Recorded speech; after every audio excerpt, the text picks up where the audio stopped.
Good afternoon and welcome once again, Disney Movie Database fans and friends, to Clubhouse South. This is our home. Welcome back into our home as we discuss a little bit of the day's Disney movie news. We do have a few items for you today, some that are of interest. One that was actually on last night's blog that didn't get published until very late, but I wanted to delve into that a little bit and talk to you about a few of the things that came up today.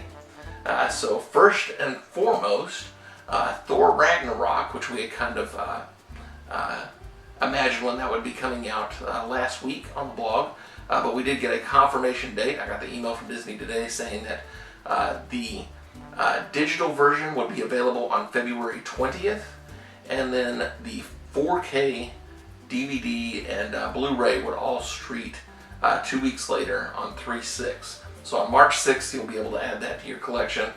Personally, what I like to try and do is order through the Disney Movie Club. You usually get it a day or so ahead of time, and it comes with a digital copy already attached, so I can add that to my Movies Anywhere account. If you haven't set up a Movies Anywhere account, I highly suggest that you do so. Nothing scary about it, but all your movies will be in one place, and you get to view all the extras. It's a really, really good app. I'm really happy with it. I think they've got a little bit of retooling left to do on the Amazon Fire app, which we use on our TVs here. So that's got a little bit of work left, but the phone app and the tablet app are aces. So I highly suggest that you download that app. That's Movies Anywhere. In other news, Black Panther got a new trailer. We mentioned this on the last vlog. My son was coming in and telling me that it was going to be on during halftime, which I missed because I spent so much time trying to get this vlog up, the first vlog up. Hopefully tonight's will go a little bit smoother. But the 1 minute and 30-second trailer was probably the best trailer that we've seen so far for Black Panther. It gave a few things that we have not seen. It gave just a slight hint more at what the story will be. And what I love about this marketing campaign so far is that they haven't told us a whole heck of a lot about the plot points of the film. So we don't really know what to expect going in, other than it will be our first Black Panther story. So there's a lot of room for surprise there, and I'm really excited to see that. Now they have given us a good look at what Wakanda will look like, the technology. On one of our shows we mentioned that Ken had mentioned that there's a monorail in Wakanda, so that's kind of cool. So in the Black Panther trailer, it's about 90 seconds long. I highly recommend that you go and check that out. If you go over to the Disney Movie Database, check out the Black Panther page. It is the newest trailer that's been added to that page. It's down at the very bottom, so go check that out. It's very cool. And also give me a shout out. Let me know what you thought of it. Also, I told you that we'd be talking to you once again about podcasts. As you know, we talked about a couple of my favorites. Today there's a couple more that have come out. One that actually came out just minutes ago.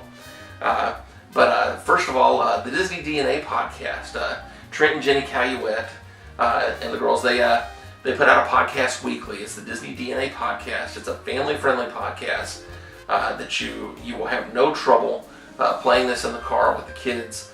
They get the whole family involved, and it's just a great show all around. They're a lot of fun. They're a fun family, and they've got quite a nice group growing over there at the Disney DNA page. So go over there and like the page and give the podcast a listen. This week's podcast is a trip report, and I love me some trip reports. We've talked about that on the show. I like to listen to those, especially as I'm gearing up for my trips to Walt Disney World, because it just gives you a flavor of the parks, and you get to hear the way that other people tour the parks.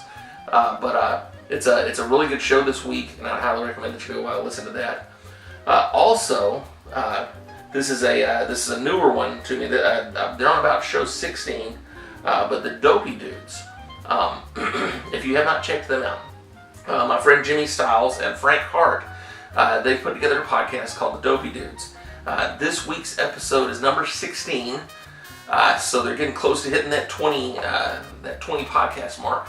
And what they've done is they've started a new series In this series, each week they are taking a look at a different Marvel film, starting with 2008's Iron Man, starring Robert Downey Jr., Gwyneth Paltrow. And they're going to go in sequential order up to Black Panther, and then by the time they reach Black Panther, we'll be ready for Infinity War. It'll be the week that Infinity War comes out. So if you're a couple of weeks behind, that's all right. Go back, catch up on them, watch the movies along with them, and then by the time we get to Black Panther and Infinity War, you'll be ready to go. You'll be aces. So that's the movie news for today.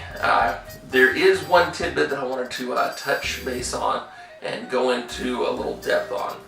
Yesterday I wrote an article about Aladdin. A good friend of mine over at the Films on Tap podcast had posted an article that first drew my attention to this story. And so apparently a extra on the film for Aladdin came out and said that they were using makeup to make some of the light complected actors look darker. Now that has tremendous implications, especially in the world in which we live. I truly don't believe that this was something that was done maliciously. And I think there may be a little bit more to this story that people are kind of jumping in and overlooking. First of all, this is a film.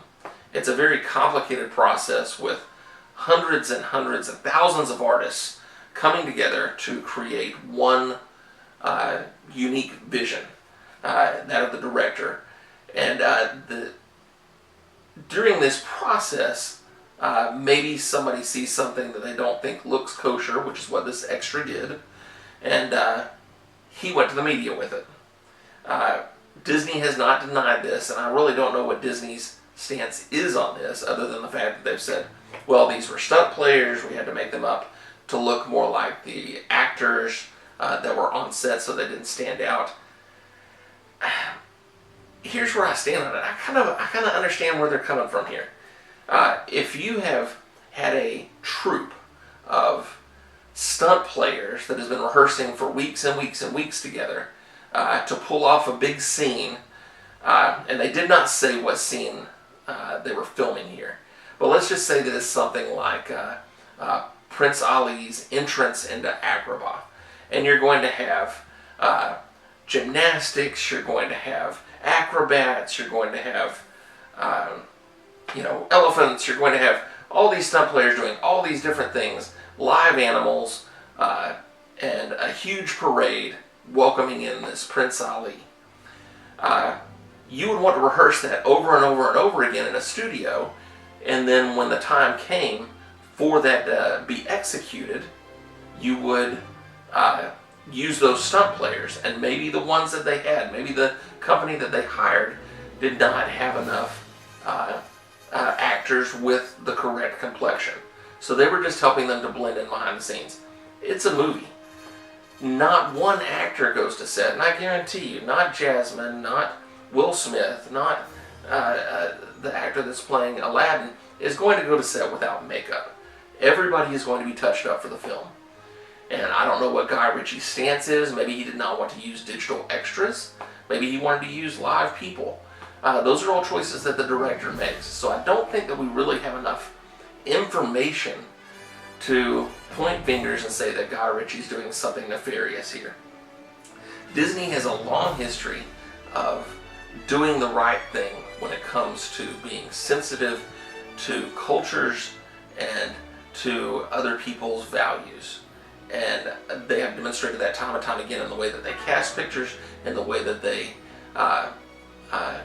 reach out to communities, and in the way that they run their business. I look at this and I say that this is not something that Disney would actively participate in order to exclude people. So I think that there's probably just more to this story that maybe this person didn't know about. And I'm not saying that they're wrong. Maybe going to the press is the right thing. I think that maybe there might have been other ways to handle this. I don't know. I'm not on set. I can't point fingers at the the person who made this decision. I don't even know who the person is. I know that his name was in the article, but I don't believe that he had any malice in his heart to bring this up. I think that he's just trying to call attention to something. However, he's one of admittedly 500 extras on the set this day to film this one scene. Maybe 20% of those might have needed makeup or touch up in some way, depending on how far or how close to the camera they were going to be. We don't know, and I don't know that this particular extra was given all that information as well. So maybe they should have been more open in communicating to the cast on set. Maybe that would have dispelled some of this, from the get-go. But let's just wait and see how this plays out before we start pointing fingers and saying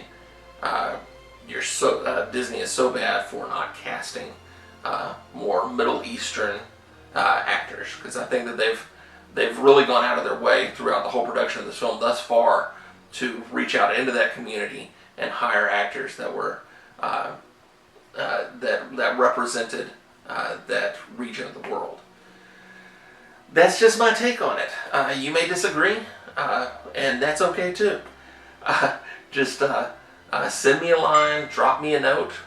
One just came in right there. Let me know what you're thinking about this, and I'd love to hear from you. I know that I already got a reply from Trent, and he disagreed. He said, well, maybe they just should have hired more Middle Eastern actors. So there are varying points varying views out there, and that's okay. But I just want to hear from you. I want to hear what you think about this.